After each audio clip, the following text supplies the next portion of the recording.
भगवान श्री हरि विष्णु ने भगवान नरसिंह के रूप में अपना 5वां अवतार लिया था। यह भगवान का सबसे विशाल और रुद्र रूप माना जाता है। पौराणिक कथाओं के अनुसार असुर हिरण्यकश्यप के घर भक्त प्रहलाद का जन्म हुआ था।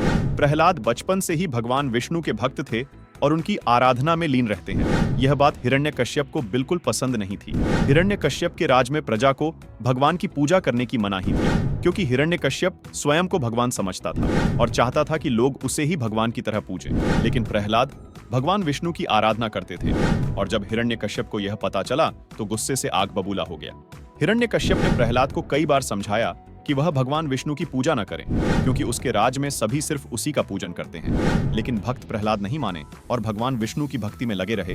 तो ऐसे में हिरण्यकश्यप ने अपनी बहन होलिका के साथ मिलकर प्रहलाद की हत्या करने का षड्यंत्र रचा, क्योंकि होलिका को वरदान प्राप्त था कि वह अग्नि से भस्म नहीं हो सकती। इसलिए प्रहलाद को अपनी गोदी में लेकर वह अग्नि में बैठ गई। लेकिन प्रहलाद की रक्षा स्वयं भगवान विष्णु ने की और होलिका वरदान पाने के बावजूद भी उस अग्नि में जल गई और प्रहलाद को कुछ नहीं हुआ।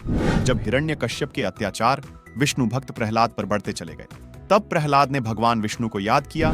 इसके बाद भगवान विष्णु हिरण्यकश्यप के अत्याचारों का अंत करने के लिए नरसिंह अवतार में प्रकट हुए, क्योंकि हिरण्यकश्यप को यह वरदान प्राप्त था कि उसे न तो पशु मार सकता है और न ही मनुष्य। साथ ही उसकी मौत न दिन में हो सकती है और न रात में। इसलिए भगवान विष्णु ने आधा सिंह और आधा मनुष्य का अवतार लिया, फिर अपने नाखूनों से उसका सीना चीर कर वध कर दिया।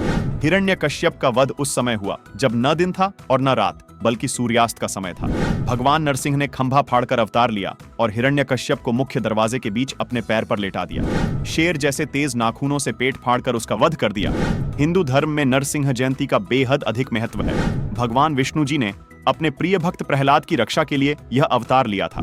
जब भी उनके किसी भी भक्त पर कोई संकट आता है तो वे स्वयं उसकी रक्षा करते हैं। ऐसी ही और रोचक वीडियोस के लिए चैनल को सब्सक्राइब जरूर करें।